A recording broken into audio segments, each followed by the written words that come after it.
intent is to get their attention, let them know that there is something going on ahead, and slow down on some of those secondary crashes. Now, we have a problem in Indiana showing statistics to show whether our policies are doing any good or not. And I think it's something that we have problems with all over the United States. The only thing I can tell you is we have had very, very few, even minor secondary crashes when we have a secondary vehicle back there. That secondary vehicle does not have to be law enforcement. It could be NDOT, it could be fire, it could be a coroner's car, anything that's got lights on it that shows that there is something up ahead. And we want all agencies to be involved in that. But it is encouraging to me as a major. I drove the state of Indiana a lot, and it was neat to be able to hear troopers be dispatched to a crash, and the first one would acknowledge, I've got the crash en route, and the second one would come on and say, 2424, I've got secondary. And they go immediately to the back of that queue. And that is encouraging. Some other things that we've accomplished over the short time. Now, I will tell you right off the bat that I have become the master thief. All right? There is no sense in Indiana in time reinventing the wheel when there are already some things out there. There's already some best practices. We took them from other agencies, and we just changed the names to protect the innocent, and we made it to fit Indiana. Interstate closure, alternate route development signs. We have signs up in 2 sections of our state right now that sign is always there. So we put these up specifically in locations. This area is up around Fort Wayne, and Fort Wayne has a bypass. So when we have a problem on I-69, not 65, but I-69, 469 goes around, we already have bypass signs there. It says detour I-69. They're up there all the time. It helps us when we have to shut down a portion of the roadway and detour them on 469. We don't have to have so many trucks and vehicles out there because the signs are already there. It also helps me when I make the wrong turn onto 469 and I think, oh crap, I got to still be on 69. And the sign says alternate route 69. So I can follow that alternate route. And they are actually, Indiana In Time is meeting right now. They started at 9 o'clock. Well, excuse me, they're done. It's 10:30 Indiana time. And that's one of the things that I beat up my new major, is I told him, you started on time, you ended on time. So, because I will be monitoring. But anyway, that's one of the things they're working on today, is the alternate route in another location of the state of Indiana. On-scene traffic fatality form. I don't know if law enforcement here has the same problems that we do in Indiana with the coroners. The coroner in the state of Indiana believes that they are the only people that can pronounce a guy dead. You know, I've been doing this 34 years. I think probably 9 times out of 10, I can tell you whether this person's dead or not. All right? Our statute says that law enforcement or the coroner may pronounce the person dead so that the body either can be removed or relocated. The coroners in the state of Indiana still have a conniption fit about that. So they are a part of our in-time group. We put them on a committee of not just coroners and not just law enforcement. When I put a committee together, it must have 5 or 6 disciplines. I'm not going to do it with any coroners in here. Do we have coroners represented? Okay, let me pick on somebody else. We got a problem with the towing industry. Something that we're going to work on. I am not going to assign these 4 to that committee. Why? It's a one-sided view. When we did abandoned vehicles, I could talk to you about abandoned vehicles all day, but I know so much about it that sometimes I have that one view and I'm not seeing other perspectives. So every one of our working groups, our committees, is multidisciplinary. That's what we are. We are a multidisciplinary group.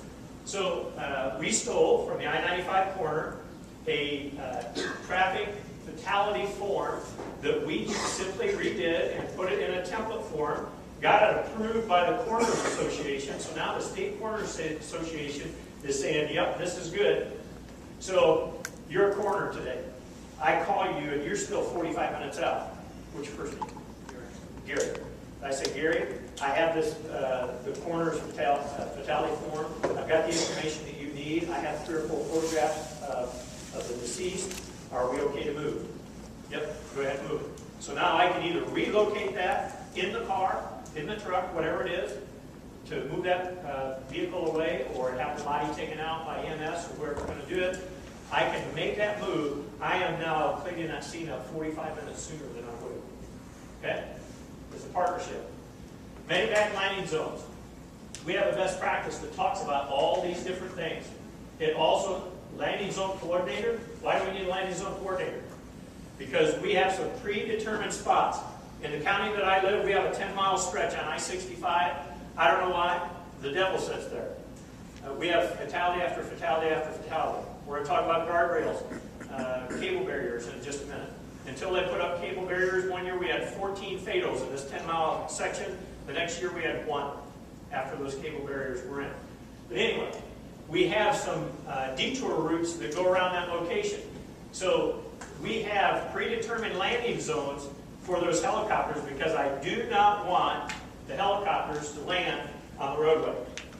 Another prime example. I don't have time to show you a video today, but I have a 16-minute video that I will leave with Brian that you guys can have. It's also on our In Time website for Indiana In Time. A 20-year-old young lady was on her way to work on I-65 in the county that I live and work, and she was coming up on a crash. There was a crash northbound, semi-tractor trailer. They were landing in medevac helicopter. So again, what do you do with both lanes? Shut both lanes. She is now the last car in the southbound lane, and a semi-tractor trailer comes up and sandwiches her between the car ahead of her and the semi up there. We have a trooper that's 2 cars up, and a nurse in front of the trooper car. They get out and come back. That trooper was actually en route to this first one to do the crash reconstruction. He gets out, the nurse comes back, checks on this girl in the car and says, forget about it, she's gone. He's working up here at the scene a little bit. He comes back, walks by the car, and he sees movement in the car. This girl is still alive. So she is sandwiched in between the front seat and the back seat. He jumps in, he gets her head up, he cleans her airway, she starts breathing. To make a long story short, she is alive today. But her life has totally changed because of that crash. What might we have done better? I don't want to put liability, I don't want to put fault on anybody. I want us to think about how we can do our jobs better to serve the public.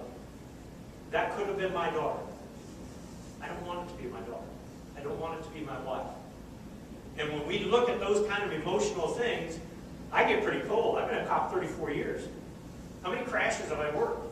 I mean, I'm a little ate up. I still work crashes as a major. When I was out on the road, if I was first at the scene, I took the crash. I didn't care what district I was in.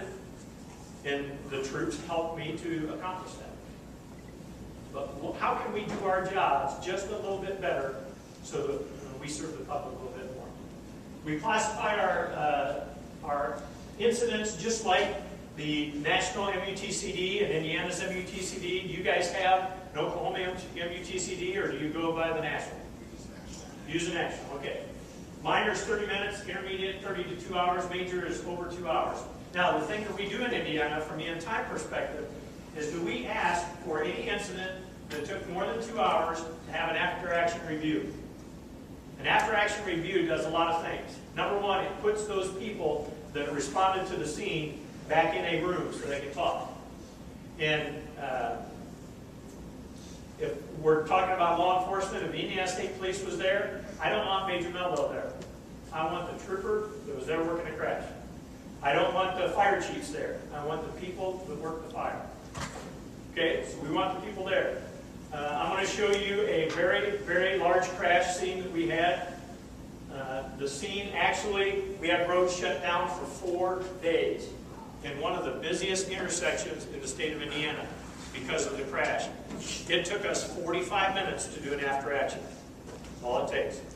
But it gets people in the room. You look to see what kind of things you did well, what kind of things you did not do well. And I'm going to tell you, and I'll tell you more than once, there is nothing that takes the place of face-to-face contact. I could call and